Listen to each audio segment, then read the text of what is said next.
Et Sonia Lagarde qui crée l'événement ce soir. Dans un communiqué publié à 17h cet après-midi, le maire de Nouméa fait part de sa décision de soutenir l'avenir en confiance pour les provinciales du 12 mai. Et elle est notre invitée ce soir. Bonsoir Madame le maire. Bonsoir. Et bonsoir à vous Elisabeth Noir qui est là pour interroger Sonia Lagarde. Madame le maire, bonsoir. Merci d'accepter notre invitation quelques instants après avoir rendu public cette prise de position. Vous avez donc décidé à titre personnel de faire confiance à l'avenir en confiance et vous invitez les électrices et les électeurs à faire de même le 12 mai.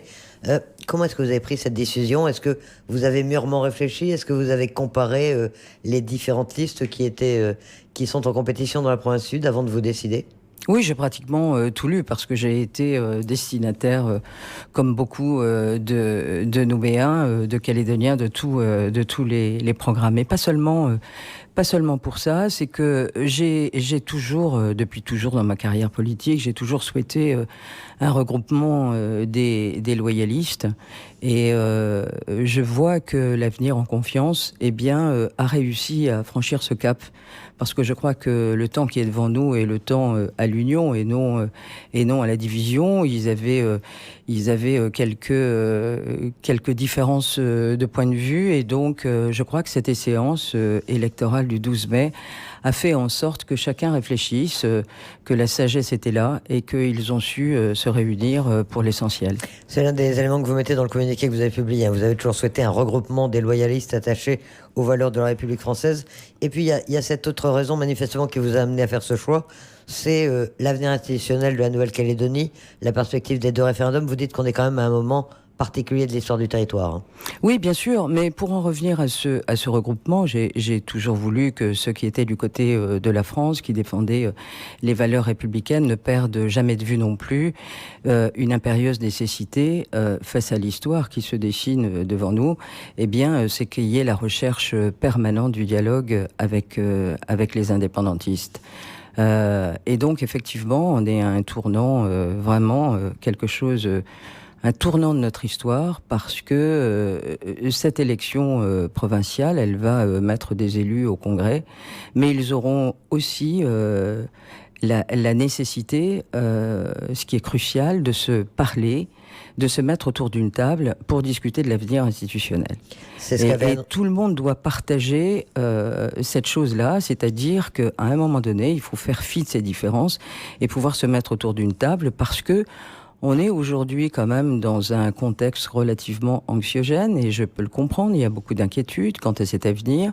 Et puis il y a d'autres situations, la situation économique de la Nouvelle-Calédonie. Et je crois qu'on doit répondre aussi à ce qu'avait demandé le Premier ministre lors du dernier comité des signataires et qui avait dit oui, il y a le temps de la campagne, ce sera le temps des invectives, on sait ce que c'est que les campagnes, mais je compte sur vous au lendemain des élections provinciales pour vous mettre autour d'une table et commencer à discuter avec les indépendantistes. Voilà. Mais vous le savez, c'est l'un des thèmes de cette campagne et l'un des points de divergence. Calédonie Ensemble affirme être le seul mouvement politique non indépendantiste capable d'ouvrir des discussions avec les indépendantistes. C'est pas quelque chose qui vous convainc? Non, mais d'abord, au niveau du Premier ministre, il me semble pas que quoi que ce soit ait été évoqué dans ce sens. Vous avez une représentation politique, vous avez des gens qui siègent, des élus qui siègent au Congrès, qui siègent dans les provinces, mais les élus qui vont siéger au Congrès ont cette tâche devant eux. Personne ne doit confisquer quoi que ce soit en termes de discussion. Ça voudrait dire quoi? Ça voudrait dire que si seulement il y avait une personne qui était capable de parler aux autres, ça voudrait dire à ce moment-là, on ne fait pas d'élection.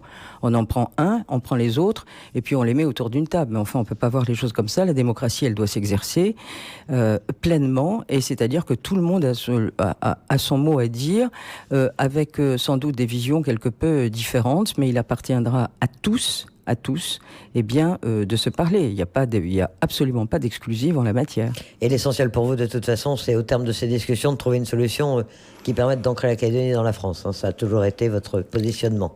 Oui, ça a toujours été mon positionnement. Je crois que la France, alors on peut en discuter des heures et des heures. Et on pourrait dire que la France a amené pour certains des zones d'ombre, mais elle a amené, en ce qui me concerne, des zones de lumière. Et comment ferait-on demain si le pays était indépendant ? Enfin, on dépend de la France, et la France est un grand pays. On dépend aussi de l'Europe. Il y a des élections européennes qui vont arriver.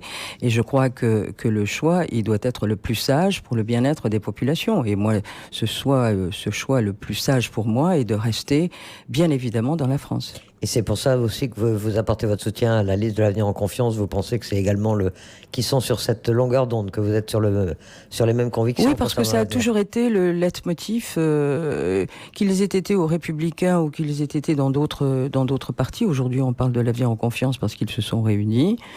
Et qu'ils ont toujours eu un langage extrêmement clair en la matière. Ils ont toujours revendiqué cette appartenance à la France. Et moi, ça me va bien. Et je crois que ce sont les seuls à être restés véritablement sur ce créneau. Il y en a d'autres qui sont plus fluctuants, mais eux, ils n'ont pas varié, ils n'ont pas changé de cap. Alors vous évoquez également dans ce communiqué, vous y faisiez allusion, la situation économique très dégradée, un contexte anxiogène, écrivez-vous. C'est une autre raison pour vous de soutenir cette liste. Vous pensez qu'elle est à même éventuellement de redonner confiance aux investisseurs? Mais il y a des gens, vous savez, personne n'a l'exclusive de l'intelligence. Donc à un moment donné, il faut bien franchir un cap et il faut bien faire confiance. Ce qu'on constate aujourd'hui, et ça c'est pas moi qui le dis, c'est tous les gens que vous pouvez rencontrer, on est dans une situation financière de la Nouvelle-Calédonie, économique qui est dégradée. On a en plus ce caractère anxiogène. On voit bien aujourd'hui que l'ASLN, par exemple, est en danger. On voit que le commerce est sinistré, que le BTP n'a pas de visibilité, et ça, c'est quand même inquiétant. Je rappelle aussi qu'on nous dit que la vie a baissé, mais moi je ne fais que rencontrer des gens qui me disent que la vie est chère. Et puis enfin, je pourrais parler d'un sujet que je connais bien, sont les ressources des communes, qui diminuent d'année en année, alors que les communes ont tellement besoin d'argent, parce que la qualité de vie des habitants, leur bien-être, il est au bout des investissements. Donc moi je n'invente rien en disant ça, certains vont vous dire le contraire bien évidemment, mais en tout cas je sais que la situation économique n'est pas bonne. Et donc qu'est-ce qui va se passer pour ces élus ensuite? C'est qu'il va falloir qu'ils renouent les fils du dialogue avec les acteurs économiques, avec les représentations syndicales, et il va falloir redonner de l'espoir, c'est-à-dire il va falloir régler une situation économique qui n'est pas bonne, et en même temps il va falloir tout faire pour faire en sorte que cette situation économique s'améliore.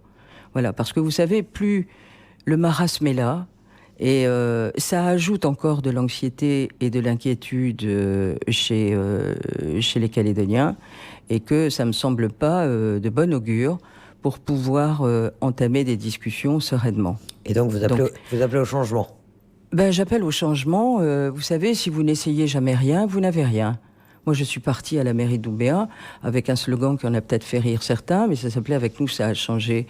Je n'ai pas les chevilles qui enflent, mais je considère aujourd'hui qu'on a quand même, tous ensemble, avec mes colistiers, on a fait avancer la ville.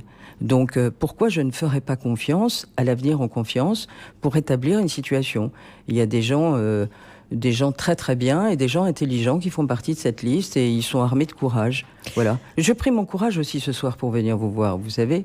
Alors justement, Gilles disait que vous aviez créé l'événement, et c'est vrai qu'il y a eu plusieurs élections depuis que vous êtes à la mairie de Nouméa. C'est la première fois pratiquement que vous prenez parti comme ça très directement. Oui. C'est un choix personnel, vous le dites, mais ça a forcément un impact quand c'est le maire de Nouméa qui proposition. C'est un choix tout à fait personnel. Et moi, j'étais très, très engagée dans la vie municipale. J'ai toujours dit que je faisais la politique de la ville. Et je me suis toujours tenue à l'écart des dernières élections, des élections législatives, des élections sénatoriales, où j'ai toujours considéré que mes colistiers étaient tout à fait libres, et donc il y en a un certain nombre qui ont eu l'occasion de s'exprimer vis-à-vis de tel ou tel candidat.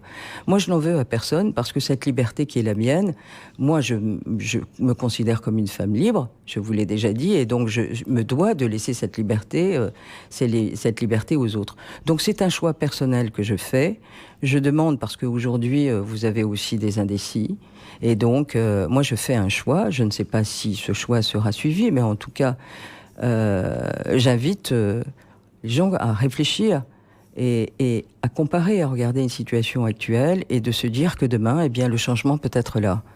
Pour la Nouvelle-Calédonie. Sonia Lagarde qui a donc annoncé ce soir dans un communiqué sa décision de faire confiance à l'avenir en confiance et qui invite les électrices et les électeurs à en faire de même le 12 mai prochain. Madame le maire, merci d'avoir accepté notre invitation. Mais je vous en prie.